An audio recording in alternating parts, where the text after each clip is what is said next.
Bonjour à toutes et à tous. Alors aujourd'hui, je vais continuer l'ensemble des vidéos que je vous fais sur le système endocrinien. Et notamment, je vous ai déjà parlé de la progestérone pour monsieur et pour madame. Aujourd'hui, on va parler des œstrogènes, donc les hormones qui sont censées contrebalancer justement notre chère progestérone. En fait, j'ai mis en place, ça y est, alors le lien sera sur le site internet d'ici 2-3 jours. J'ai fini ma formation sur le cycle pour toutes les femmes. Je vous explique.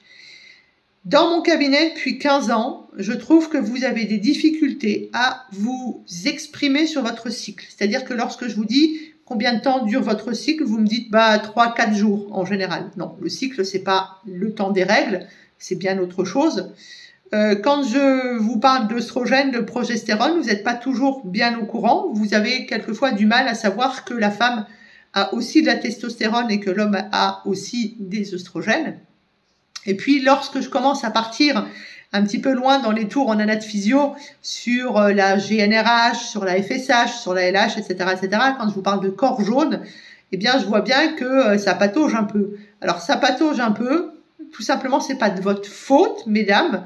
En fait, tout d'abord, on est maltraité par les gynécos. Les gynécos, ils nous aiment bien quand on y va pour faire un bébé. Pour le reste du temps, quand on a des troubles, c'est pas trop leur truc. Ou alors, ils se sont hyper spécialisés dans l'endométriose, par exemple, ou dans le SOPK, et ils vont forcément vous opérer. Ils vont forcément vous mettre des diagnostics sur des choses alors qu'il n'y a pas forcément de maladie. Et puis, lorsqu'effectivement, vous n'êtes plus en âge de procréer, on s'en fout royalement de vous, en dehors du fait qu'on a envie de vous enlever votre fibrome, par exemple. Donc, il y a cette première chose-là. Moi, je trouve que les gynécologues, en général, ont tendance à nous maltraiter, nous, les femmes. Alors, est-ce que c'est parce que ils sont pas très bien formés non plus? J'espère que non, c'est pas ça. Et puis, il y a aussi cette idée de...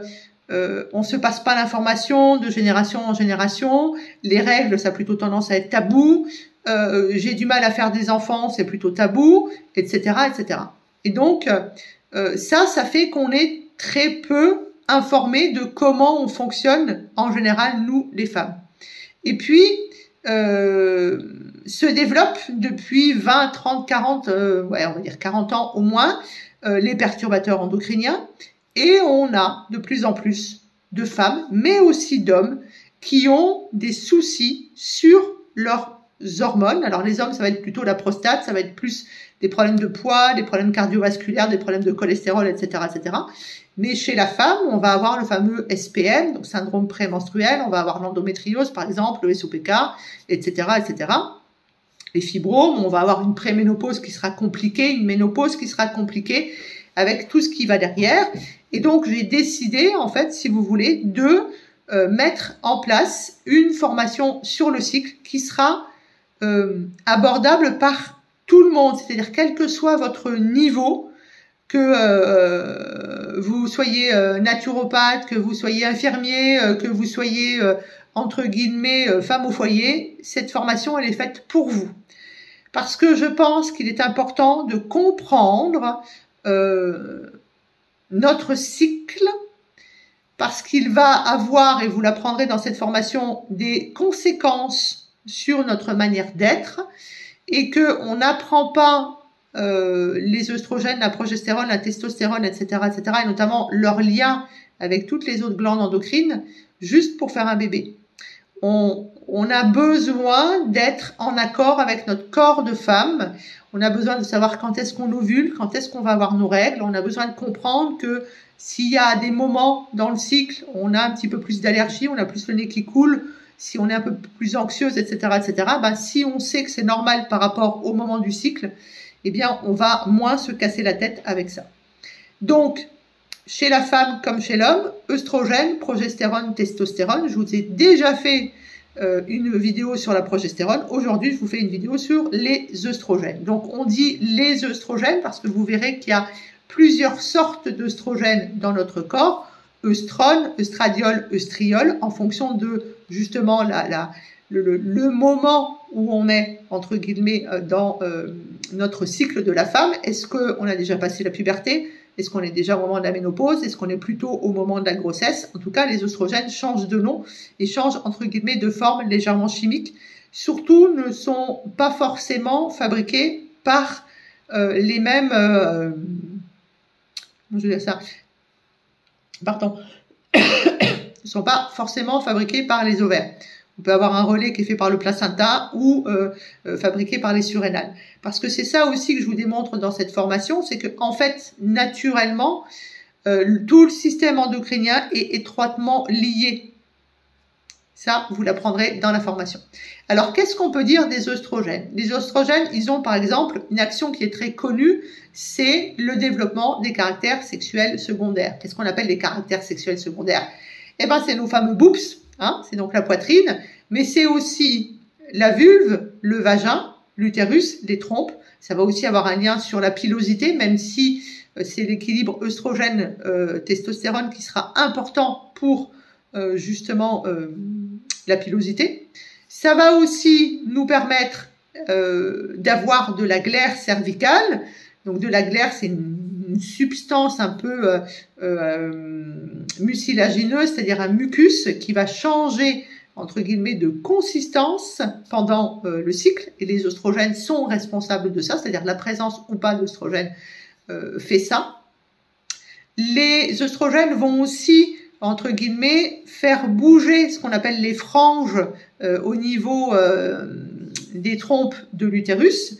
Donc pour ça, il faut savoir à quoi ressemble un utérus et de quoi on parle quand on parle des franges, pardon. Elles vont, on va dire au pluriel, elles vont aussi être responsables de la répartition du gras dans notre corps.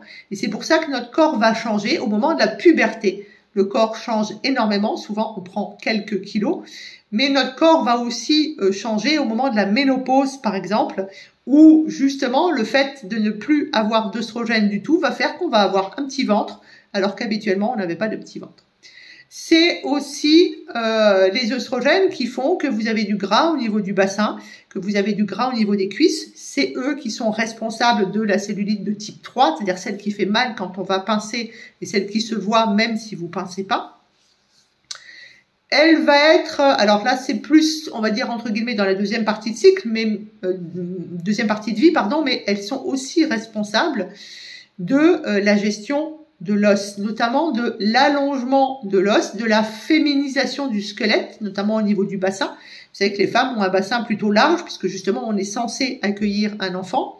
On est censé avoir des jambes beaucoup plus allongées, un fémur plus long. D'ailleurs, pendant une période, on prenait la taille du fémur, on savait quelle taille on ferait quand on serait à la puberté. Donc, on sait que les œstrogènes ont un rôle sur la gestion de l'os, et notamment on sait qu'à la ménopause, quand on a un déséquilibre au niveau des œstrogènes, eh bien on va faire ce qu'on appelle de l'ostéoporose. Ça c'est quelque chose, je suis sûre, vous avez déjà entendu parler. Ensuite, on sait qu'elles vont favoriser la fabrication de protéines qui vont être les constituants de l'os. De nouveau, ne l'oublions pas, la base de l'os, c'est pas du calcium ou du magnésium, c'est d'abord des protéines. Je vous laisse regarder la vidéo sur l'ostéoporose.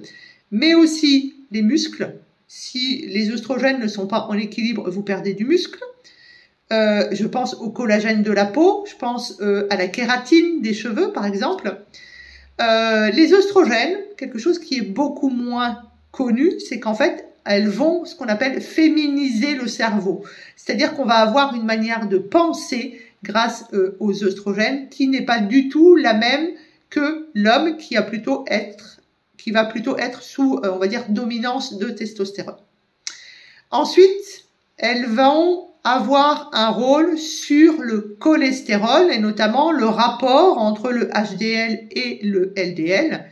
Et puis, les œstrogènes vont aussi permettre au moment de la grossesse la multiplication des cellules entre guillemets du myomètre. Donc c'est une partie de l'utérus qui est à l'extérieur. L'endomètre est à l'intérieur, ça souvent on connaît bien, mais le myomètre est à l'extérieur.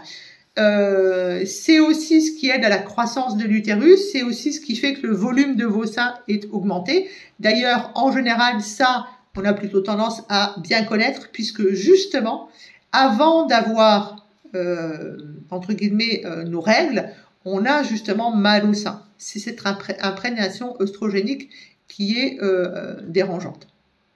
Donc, ça, c'est des choses qui sont un peu moins connues. Il y a les choses de base, entre guillemets, au niveau des œstrogènes, c'est-à-dire la croissance des follicules en première partie de cycle, la rétention d'eau, l'os, je vous ai dit, la répartition du gras, je vous l'ai dit aussi, la qualité de vos cheveux, la qualité de la peau, le cerveau, je vous en ai parlé aussi. En tout cas, voilà, il y a plein de choses qui sont liées aux œstrogènes et quand on sait que c'est lié aux œstrogènes et que ça nous arrive en première partie de cycle, bah, naturellement, c'est bien plus facile pour nous de se dire « Ah bah oui, bah donc du coup c'est normal en fait.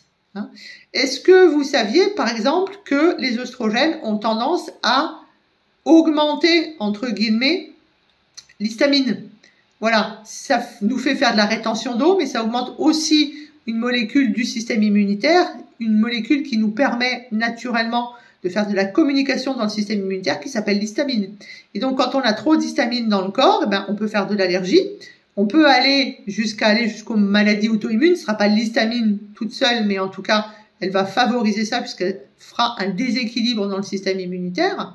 Mais on sait aussi que les œstrogènes, c'est quelque chose qui va nous demander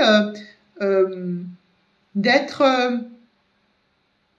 c'est quelque chose qui va nous disperser, en fait. C'est quelque chose qui fait que lorsque les hormones sont là, on va être multitâche, entre guillemets. C'est la fameuse différence entre les hommes et les femmes. C'est quelque chose qui nous apporte de la confiance, du dynamisme. C'est un neuroexcitateur. Vous voyez, la confiance, le dynamisme. C'est aussi un anti-inflammatoire. C'est quelque chose qui va permettre de garder l'équilibre au niveau de la testostérone, etc., etc. Donc, vous voyez, il y a plein de choses sur les œstrogènes. C'est aussi des histoires de est-ce qu'on est plus expressif, est-ce qu'on est plus dynamique, etc., etc. En tout cas, ce qu'il y a de sûr, c'est que les œstrogènes sont souvent la cause de nos maux, notamment le fameux syndrome prémenstruel. Donc, on se sent gonflé, on va avoir des maux digestifs, on a les boobs qui gonflent, ou on est fatigué, etc., etc. On fait de la rétention d'eau, par exemple. Les œstrogènes sont responsables aussi de l'endométriose, par exemple. Les œstrogènes sont responsables des maux au moment de la préménopause.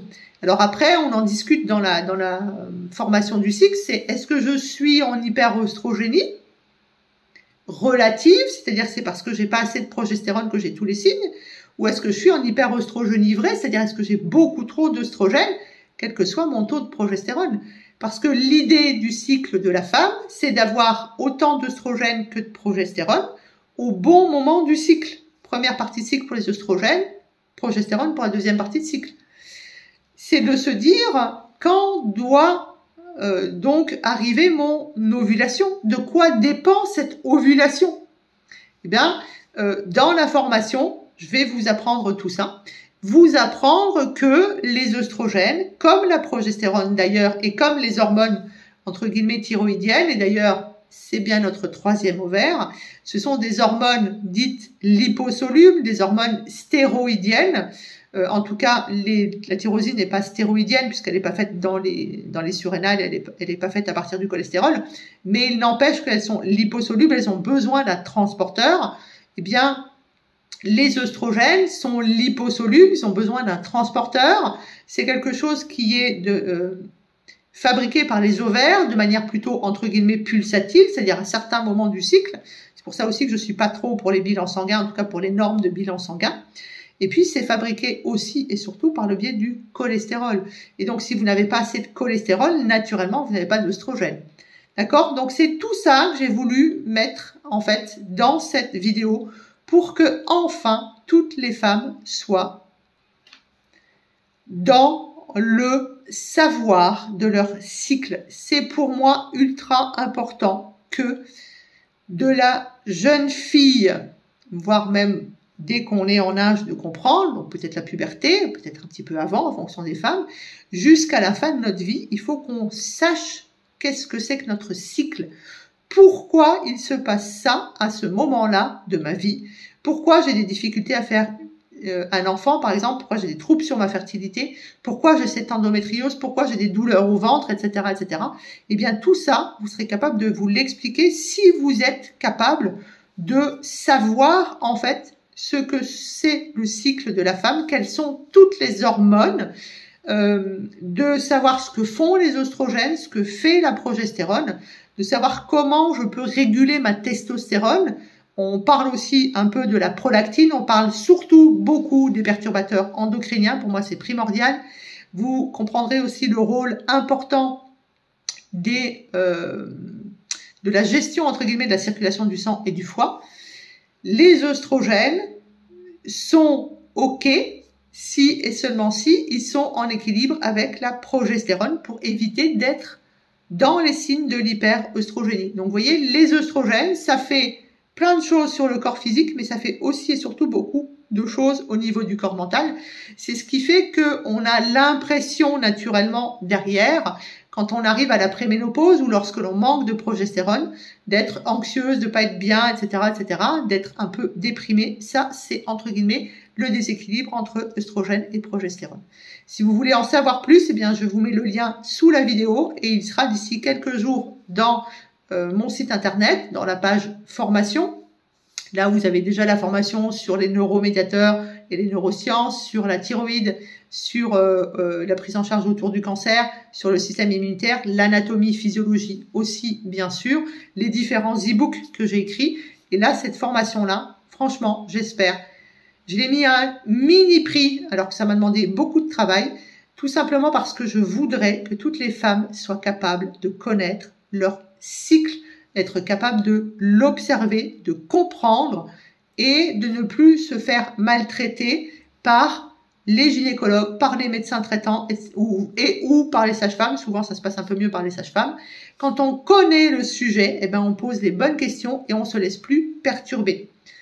On comprend mieux, par exemple, que avoir des règles hémorragiques, des règles douloureuses, le fait d'avoir des caillots, ça nous dit qu'on est en trop plein d'œstrogènes, par exemple. Voilà, c'est tout ça que j'ai voulu vous mettre dans la formation. Donc, je vous souhaite une bonne formation et je vous dis à bientôt.